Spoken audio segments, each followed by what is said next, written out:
Well, folks, I am so delighted to be speaking today with Emily Ryan of Westfield Creative, a small team of Mailchimp experts.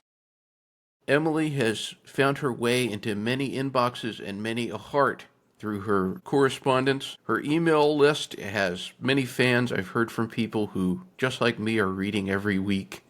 And Emily and I have been corresponding for a long time, but this is our first time speaking. Crazy. So thank you so much for talking to me. Oh my gosh. Thank you for asking me, and I'm honored. I'm a big fan of you as well. And just excited to kind of chat. I'm excited as well. So, Emily, in the context of email, introduce yourself to people out there. Who are you in this email world? Great question. Yeah, so I think some people might say like, okay, Emily Ryan is that Mailchimp girl. You know her because she talks a lot about Mailchimp. And maybe they would have said that a few years ago, because that is true. Like I started out really focusing on helping small businesses and brands that were using Mailchimp as their email platform. So everything from like managing their weekly emails to designing templates to training, but over time just really started, exploring the entire email marketing world. So, I would like to call myself kind of, very knowledgeable about more than just Mailchimp. But yeah, I have a small email agency. We're going on our 10th year and based outside of Chicago. And I work with my sister, and we have lots of clients that we literally just do emails all day long. So we live in different email platforms, still a lot of Mailchimp. We do Klaviyo as well. And it's really fun. It's like creative and technical at the same time, and I love it. But yeah, that's in a nutshell. What is possible with email? I mean, I still think it's one of the most important communication channels of anything else we use. I mean, it's so funny to me when I hear people that are like, "Oh, we're only focusing on TikTok or we're only focusing on social," because you probably checked your email this morning. You probably did or glanced at it. Email is still like one of the top ways you can reach somebody else quickly and easily. So I think email is crucial. It's crucial for every business out there. And I think that's what is so cool about this business is everybody needs email marketing. Like I have not encountered a business that does not need email. You know? Well, with that said, what do you see as some of the biggest missteps that people make with email? There are so many. There are so many. Email is a simple thing, like it's a communication tool, but it can get very complicated. You do get into, deliverability and how to land in the inbox and creating emails that convert. And like, there's so much that goes into creating a great email, having a clean list, accessibility. There are all these things. But I think the main mistake people make is like overthinking it. Like, always tell my clients, keep things simple. Keep your email design as simple as humanly possible. Delete as much copy as you can because we're all busy. Like, we don't have time to like read these long newsletters. Like, simpler you can make things for people, I think the more effective it's going to be. So, overthinking in your emails, I think, is the number one mistake. Very good. I'm a big fan of reframes, and something that I see from people is they look at how many people are opening their emails and they see, oh, it's not as much as I thought. I thought everybody was going to just be loving what I was going to have to say. And then you tell them, actually, you're getting a great number of people who are reading these emails, but they just don't seem to grasp that. How do you think somebody needs to look at that particular thing? Oh, yeah, it's tricky. I'm always telling people like email marketing is so important, it works, but the average open rate is like 21%. So you send to 100 people and like, oh, great, 21 people opened is supposed to be a great thing. But then when it comes down to it, okay, and then your clicks are much lower than that, maybe 3% click rate. But that could mean a lot of money for your business. One of our biggest clients has about a 40 to 50% open rate, but they still make so much money with email because we're not looking for every single person to convert from your email list. I mean, in a dream world, yes, but that's just not going to happen. So if 5% of the people you email convert, it could be a lot of money. Yeah, I tell them to like not think about, you know, having 100% conversions. And of course, it comes down to like how clean your list is, and that's going to give you better open rates and such. Well, I'm glad you mentioned the cleaning of list thing. So it's another thing that people need to maybe, especially if they're new to email, reframe. And that is, okay, so you're telling me that I've worked this hard to get X number of subscribers, and you want me to run this thing through some kind of service that's going to take my subscribers away from me? How do you describe that or explain that to people? Yeah, there is nothing more important than having, I mean, there are a lot of important things, but there's nothing more than having a healthy email list.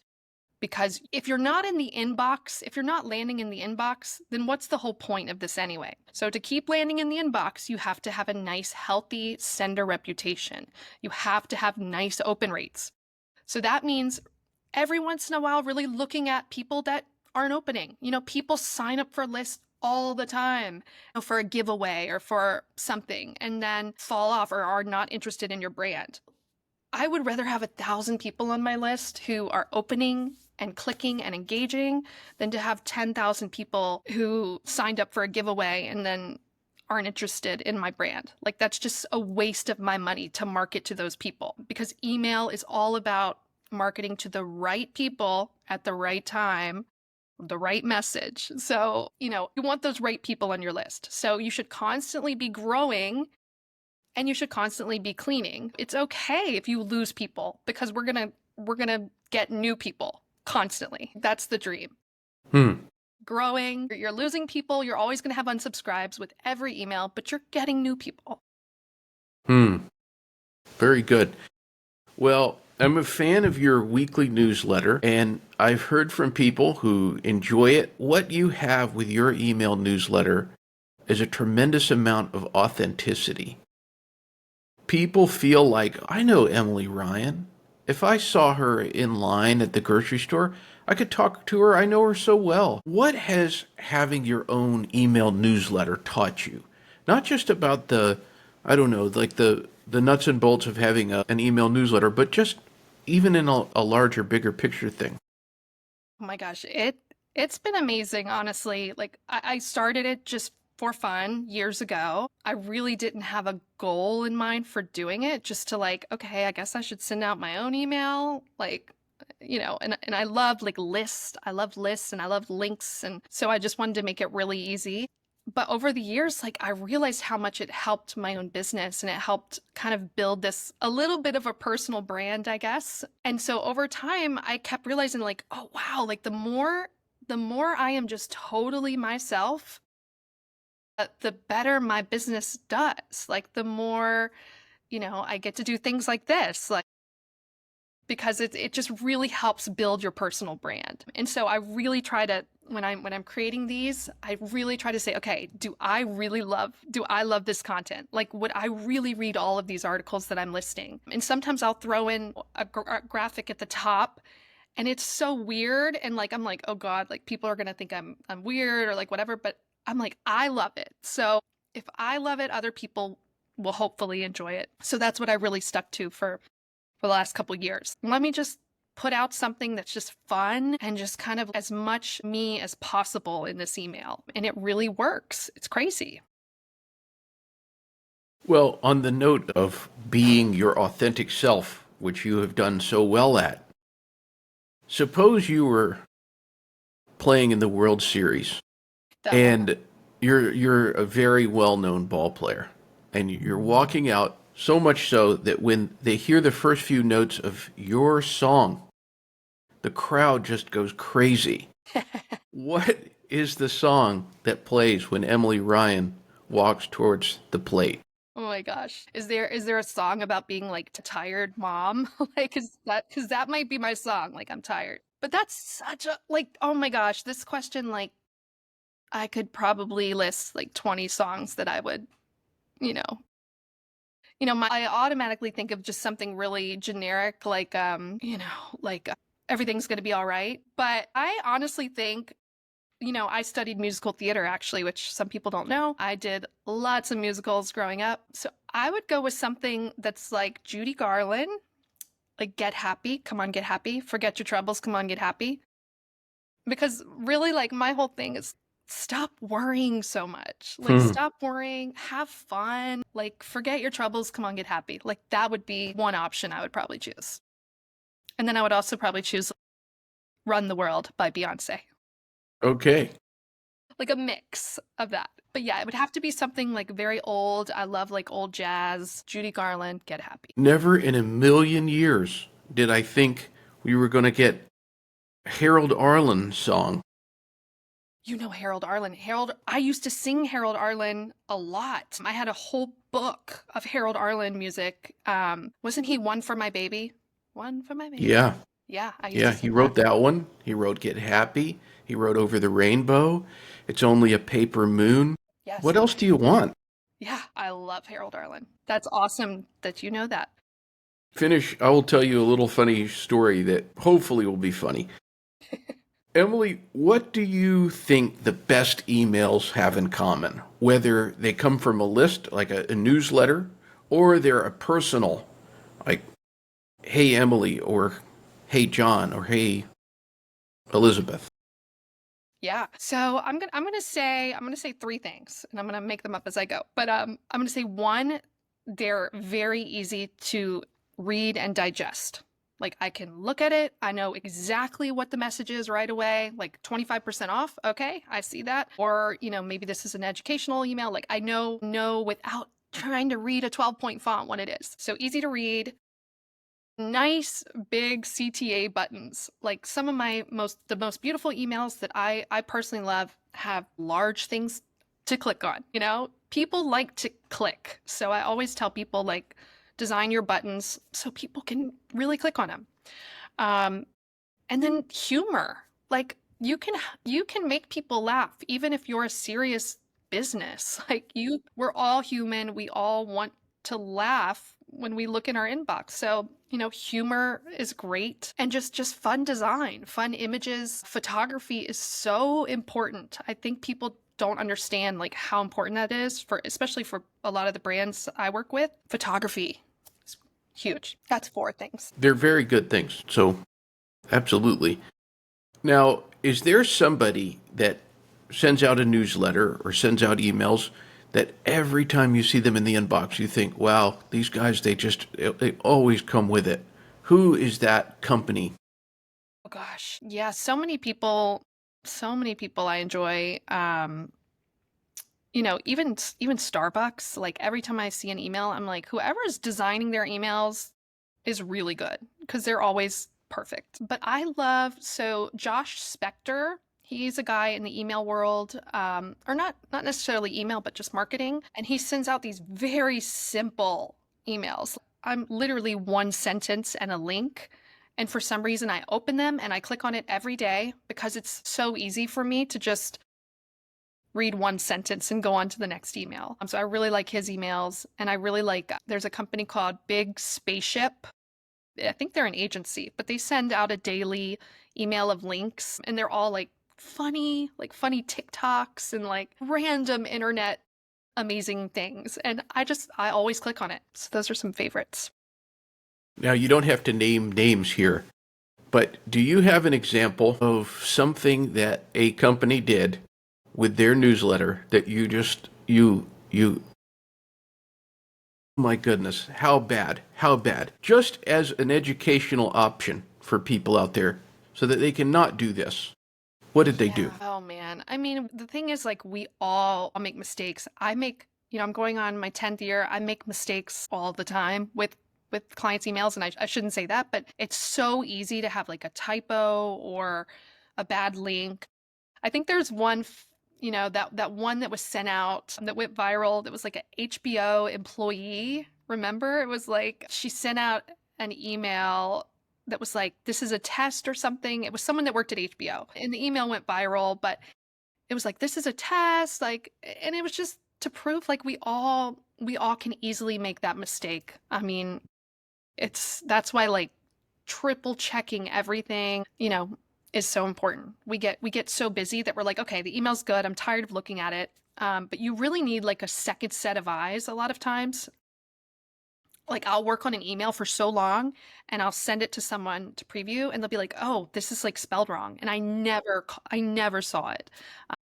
So really, really triple checking, especially those merge tags. The merge tags will get you, you put in the first name and then it doesn't populate the first name for someone. So really making sure those are always checked.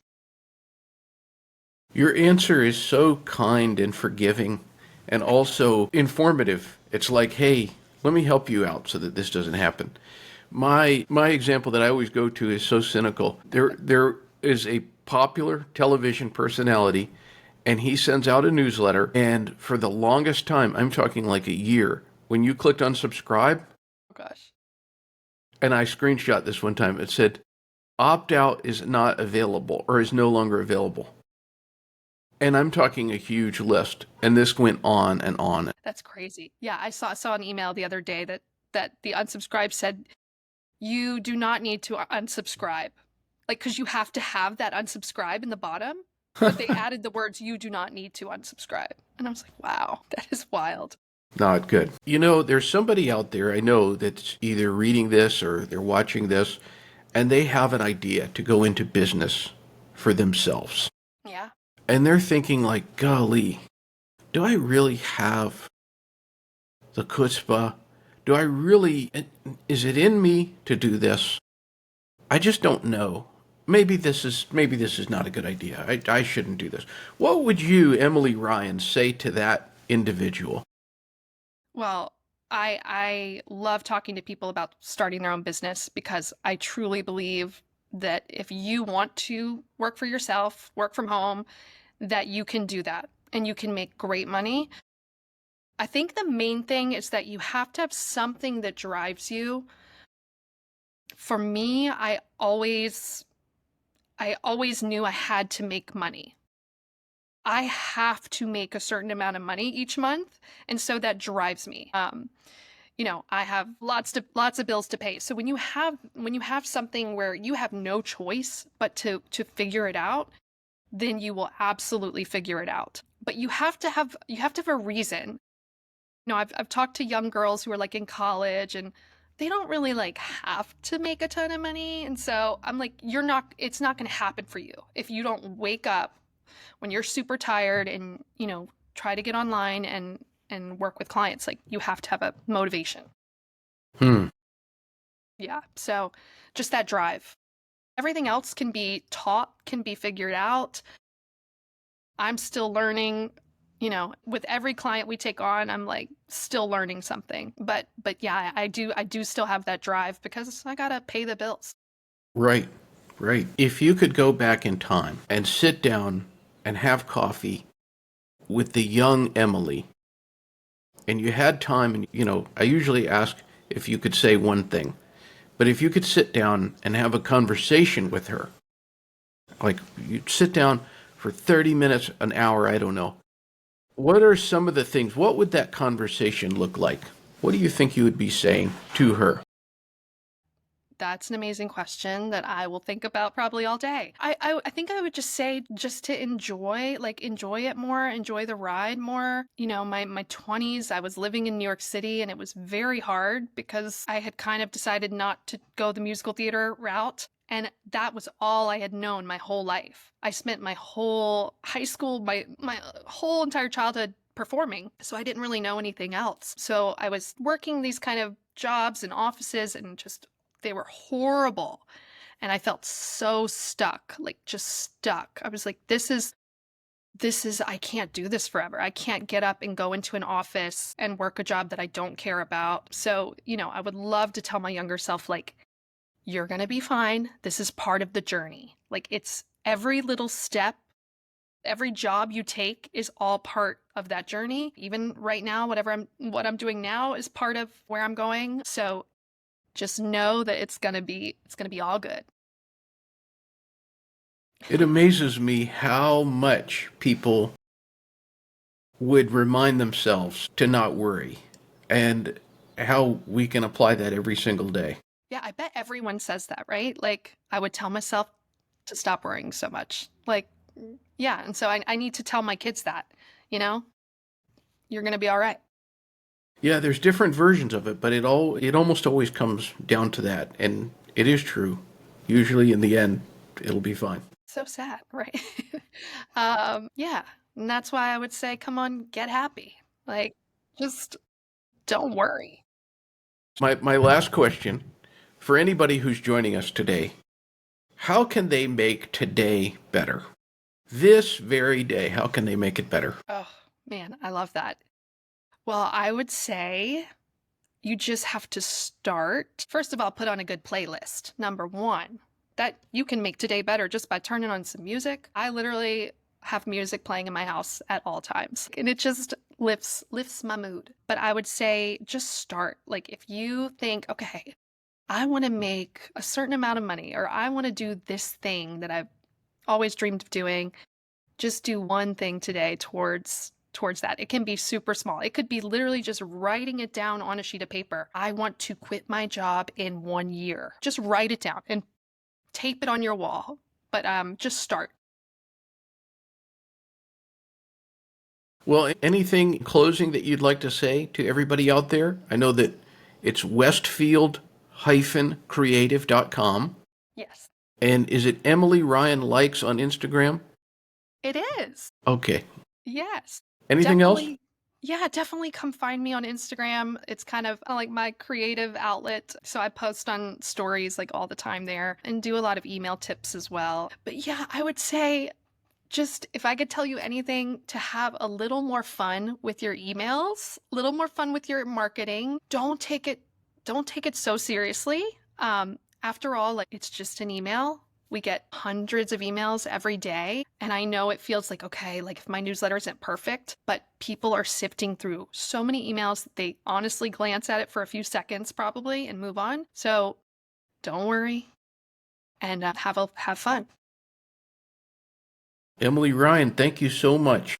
Yay, thank you, Paul. This was like the most fun interview I've ever had. This was amazing. Thank you. I will carry Awesome. that with me. Thank you. Yeah, I'm going to carry these questions with me for a while because now I really want to think about some of these. But thanks for having me. This was so fun. My pleasure.